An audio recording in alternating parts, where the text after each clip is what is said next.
मरते वक्त रावण ने बताई थी बड़े काम की ये 3 चीजें। दोस्तों, क्या आप जानते हैं रावण जब अपनी आखिरी सांसें ले रहा था तब श्री राम ने लक्ष्मण को रावण के पास भेजा कि जाओ लक्ष्मण, रावण से जीवन की सफलता का अनमोल मंत्र ले लो। यह बात सुनकर पहले तो लक्ष्मण को श्री राम जी की बातों पर संदेह हुआ। वे समझ नहीं पा रहे थे कि आखिरकार दुश्मन से सफलता का क्या पाठ मिलेगा, लेकिन अपने बड़े भाई की बातों को लक्ष्मण नकार नहीं सकते थे और वो रावण के सिर के पास जाकर खड़े हो गए।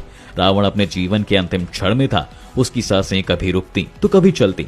लक्ष्मण सोच रहे थे कि रावण कुछ बोलेगा, लेकिन वह एक भी शब्द नहीं बोला। निराश होकर लक्ष्मण अपने भाई के पास पहुंच गए और बोले, रावण तो कुछ बोल ही नहीं रहे। तभी श्री राम मुस्कुराए और बोले, हे लक्ष्मण, हमें किसी से शिक्षा प्राप्त करनी होती है तो सिर के सामने नहीं बल्कि पैर के सामने खड़ा होना चाहिए। जाओ और उनसे हाथ जोड़कर प्रार्थना करो, वे तुम्हें सफलता के मंत्र अवश्य बताएंगे। श्री राम के इस वचन को सुनकर लक्ष्मण को अचंभा हुआ, लेकिन बड़े भाई की आज्ञा के कारण वे रावण के पैर के पास जाकर हाथ जोड़कर खड़े हो गए और बोले कि हे लंकापति, आप हमें जीवन में सफल होने के मंत्र बताओ। फिर रावण बोला, हे दशरथ नंदन, मैं तुम्हें सफलता का मार्ग बताता हूँ। लंकापति रावण ने वीर लक्ष्मण को सफलता के 3 मंत्रों को बताया और कहा कि हे वीर, इस संपूर्ण पृथ्वी पर अगर कोई मनुष्य इन 3 मंत्रों का अनुसरण कर ले तो सफलता उसके कदम चूमेगी।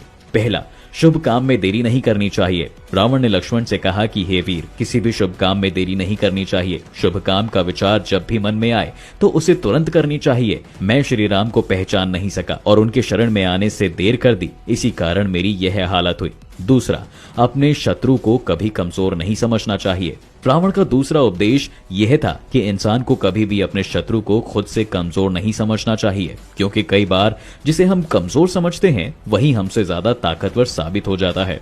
तीसरा, अपने हितैषी की बात माननी चाहिए। रावण का तीसरा उपदेश था, इंसान को हमेशा अपने हितैषियों की बात माननी चाहिए, क्योंकि कोई भी हितैषी अपनों का बुरा नहीं चाहता। अगर मैं पहले ही अपनी पत्नी मंदोदरी की बात मान लेता तो मेरा विनाश नहीं होता। चौथा, शत्रु और मित्र की हमेशा पहचान करनी चाहिए।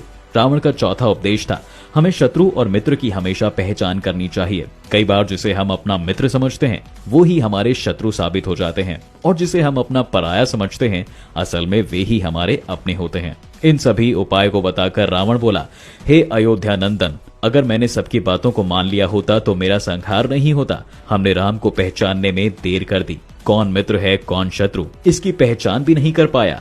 इसलिए हे दशरथ नंदन, आप भी अपने जीवन में इन सभी विचार को अपनाकर जीवन को सफल बना सकते हैं। इतना कहते ही रावण स्वर्ग चला गया। दोस्तों, ये तो आप सभी जानते हैं कि रावण एक राक्षस कुल का राजा था जो अत्यंत ही बलशाली, महापराक्रमी योद्धा और एक परम शिव भक्त था। लेकिन ये लोग बहुत कम जानते हैं कि इसके साथ ही वो शास्त्रों का ज्ञाता, प्रकांड विद्वान, पंडित एवं महाज्ञानी भी था। जब धरती पर उसका पाप बढ़ गया तब भगवान विष्णु ने राम के रूप में धरती पर जन्म लेकर उसका नाश किया था। तब रावण ने मरने से पहले भगवान राम के छोटे भाई लक्ष्मण को कुछ उपदेश दिए थे, जो आज के समय में भी लोगों के लिए सफलता की कुंजी हैं। दोस्तों, अगर आपके मन में भी इससे जुड़ा कोई प्रश्न है तो हमें कमेंट बॉक्स में जरूर बताएं।